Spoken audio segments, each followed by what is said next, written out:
Year से organic chemistry का notes देने वाली हूँ। यूनिट 1 से हाइब्रिडाइजेशन, जिसे कहते हैं संकरण।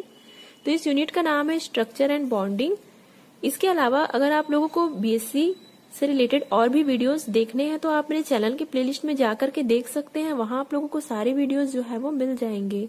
तो चलिए हम स्टार्ट करते हैं हाइब्रिडाइजेशन। बट इससे पहले आप लोगों को ये समझना होगा कि ये जो एस ऑर्बिटल है एंड पी ऑर्बिटल है, आखिर ये होता क्या है। वैसे तो आप लोगों ने इसे 12th में पढ़ा ही होगा एस ऑर्बिटल पी ऑर्बिटल के बारे में, लेकिन मैं यहाँ पे आप लोगों को एक बार और अच्छे से बताना चाहती हूँ ताकि आप लोगों को S orbital and P orbital से रिलेटेड कोई भी डिफिकल्टी वो क्लियर हो जाए। चूंकि हम यहाँ पे ऑर्गेनिक केमिस्ट्री पढ़ रहे हैं, मतलब ऑर्गेनिक कंपाउंड्स के बारे में पढ़ रहे हैं, इसलिए यहाँ पे हम केवल S orbital and P orbital के बारे में ही स्टडी करेंगे। तो चलिए हम लोग सबसे पहले देख लेते हैं एस ऑर्बिटल। तो इसमें कहा जा रहा है ये जो होते हैं एस ऑर्बिटल वो राउंड शेप के होते हैं, मतलब इनकी जो आकृति होती है वो गोलाकार होती है। यहाँ पे आप लोग स्ट्रक्चर में ही देख रहोगे, ये 1s ऑर्बिटल और ये जो है वो 1s एंड 2s ऑर्बिटल। ठीक है, इनके बीच में न्यूक्लियस प्रेजेंट रहता है, मतलब यहाँ पे जो आप डॉट देख रहे हो इसे हम न्यूक्लियस कहते हैं, इसे हम डॉट से जो है वो प्रेजेंट करते हैं। एस ऑर्बिटल का शेप एक जैसा होता है, बट अलग अलग परमाणु में इनका साइज अलग अलग हो सकता है। मतलब इसमें यह कहा जा रहा है कि जितने भी परमाणु होंगे, जितने भी एटम्स हैं, उन सारे में जो एस ऑर्बिटल का जो शेप है वो गोलाकार ही रहेगा, मतलब उसमें शेप में कोई भी चेंजेस नहीं आएगा। लेकिन जो उसका साइज है वो अलग अलग एटम में, अलग अलग परमाणु में उसका साइज जो है वो अलग अलग हो सकता है। जैसे कि यहाँ पे आप लोग देख रहे हो, ये 1s ऑर्बिटल है वो 2s ऑर्बिटल से घिरा रहता है, 2s ऑर्बिटल होता है वो 3s ऑर्बिटल से घिरा होता है। मतलब इसकी जो शेप है, मतलब शेप तो सबका समान रहेगा, लेकिन साइज जो है वो अलग अलग हो सकता है। तो ये हो गया आप लोगों का एस ऑर्बिटल। चलिए अब हम लोग देखते हैं p orbital.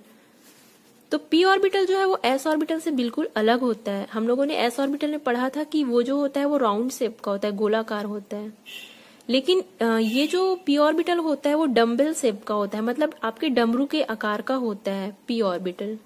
P orbital 2 lobe से मिलकर बना होता है। यहाँ पे आप लोग देख रहे हो कि जो 2 लोब्स होते हैं वो आपस में कंबाइन होकर के जो है वो पी ऑर्बिटल का फॉर्मेशन करते हैं। पी ऑर्बिटल को p x, p y, p z से निरूपित करते हैं, फिर से पी मतलब उसे दर्शाते हैं। तो यहाँ पे आप लोग देख रहे हो ये पी एक्स ऑर्बिटल है, पी वाई ऑर्बिटल है एंड ये पी जेड ऑर्बिटल है, या पी जेड कक्षक भी जिसे आप कहते हैं।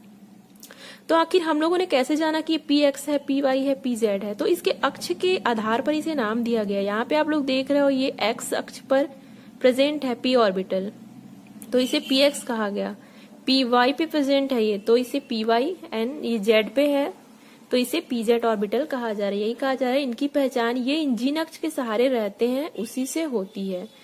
तो ये हो गया गाइस आप लोगों का S orbital and P orbital. तो जितने भी फर्स्ट ईयर के स्टूडेंट्स हैं मैं उन लोगों से कहना चाहती हूँ कि अगर आप लोग एग्जाम की तैयारी कर रहे हैं तो अभी से नोट्स बनाना स्टार्ट कर दीजिए, क्योंकि नोट्स बनाने से आप लोगों की अच्छी से तैयारी होती है और आप लोगों को याद भी बहुत अच्छे से होता है। तो इस चीज को आप लोग ध्यान जरूर दीजिएगा। तो चलिए अब हम लोग देखते हैं कि हाइब्रिडाइजेशन क्या होता है। तो चलिए हम लोग देखते हैं हाइब्रिडाइजेशन। तो इसका सबसे पहले हम लोग डेफिनेशन देखेंगे। बहुत ही इजी है फ्रेंड्स, मैं आप लोगों को यहाँ पे स्ट्रक्चर के थ्रू समझाने की कोशिश करूंगी। जैसे कि आप लोग यहाँ पे मैंने आप लोगों को S orbital and P orbital के बारे में बताया है, ठीक है। तो जब ये एस ऑर्बिटल और पी ऑर्बिटल आपस में मिल करके एक नया ऑर्बिटल बनाते हैं तो यही प्रोसेस जो है वो हाइब्रिडाइजेशन कहलाता है, या जिसे हम संकरण कहते हैं। बहुत ही इजी है। तो चलिए हम लोग इसका डेफिनेशन देख लेते हैं एंड एग्जाम्पल के थ्रू समझते हैं।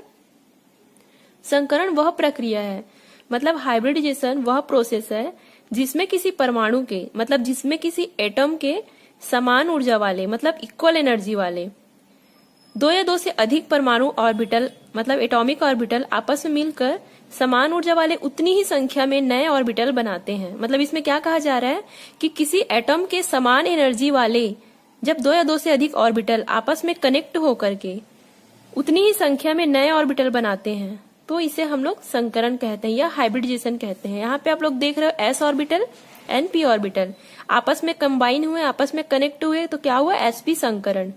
ठीक है, एसपी आप लोगों ने पढ़ा है, sp3 sp2 यही है वो। देन यहाँ पे फॉर्मेशन हुआ 2sp संकरण।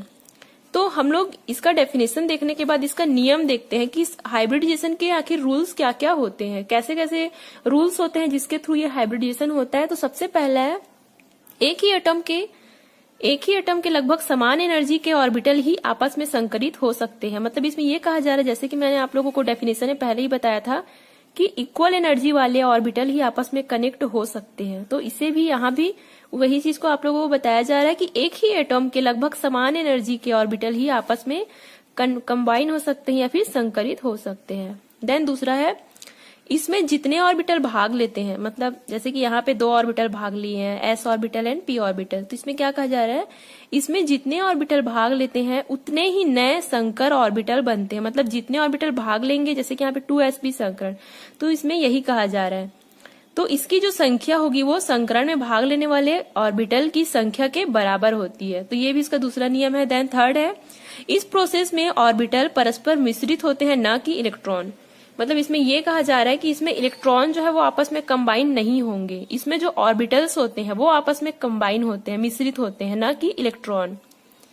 देन फोर्थ है, इनसे बना हुआ बॉन्ड बहुत ज्यादा स्ट्रांग होता है। मतलब ये जो sp संकरण या फिर sp3 sp2 संकरण की अगर हम बात करें तो इसमें जो बॉन्ड बनता है, मतलब इसमें जो बंध बनता है बहुत ज्यादा स्ट्रांग होता है। इसमें यही कहा जा रहा है इसके नियम में। ऑर्गेनिक कंपाउंड में मेनली 3 टाइप के हाइब्रिडाइजेशन होते हैं। मतलब कार्बनिक यौगिक में मेनली 3 टाइप के हाइब्रिडाइजेशन संकरण होते हैं, जैसे कि sp3 संकरण, sp2 संकरण एंड sp संकरण। तो ये जो आप लोग के जो संकरण है उसे मैं नेक्स्ट वीडियो में बताऊंगी विद एग्जांपल्स। मतलब हर संकरण में मैं 2-3 एग्जांपल देकर के आप लोगों को समझाऊंगी कि कैसे कैसे ये आपस में मतलब कनेक्ट होकर कैसे नया ऑर्बिटल बनाएंगे। तो फ्रेंड्स, इसके बाद जो भी नेक्स्ट वीडियो में अपलोड करूंगी उसे आप लोग जरूर देखिएगा। तो चलिए आज के लिए इतना ही। Thank you so much friends for watching my videos, और अपने फ्रेंड्स में शेयर जरूर कीजिएगा। जाते जाते मेरे चैनल को सब्सक्राइब जरूर कीजिएगा ताकि आप लोगों को इसका जो नोटिफिकेशन है वो मिलता रहे। Thank you so much friends for watching my videos.